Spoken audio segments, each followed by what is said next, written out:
پیغمبر پاک صلی الله علیه وسلم ته یو صحابي رالو.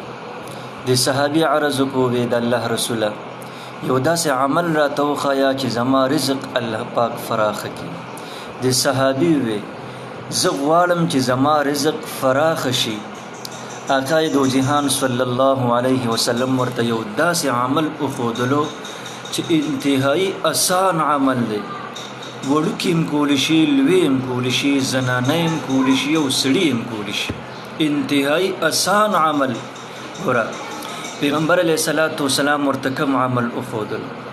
آقا دو جهان صلی الله علیه وسلم د صحابي ته وی ادم علی الطهاره، همیشه د پاره په اوداسه کې اوسېږه، همیشه د پاره په وضو کې اوسېږه، په طهارت کې اوسېږه. یعنی د خپل بدن او د خپلو کپړو د پاکۍ خیال ساته، بدن او کپړې پاکې ساته، نو ستا رزق به الله پاک فراخ کړي. ګوره هر سړی غواړي چې زما رزق د خدای پاک فراخ کړي.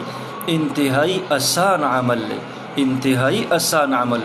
بس خپل بدن پاک صفا ساته، خپل کپړې پاک صفا ساته، طهارت کې اوسېږه، خدای پاک به دې روزي فراخ کړي.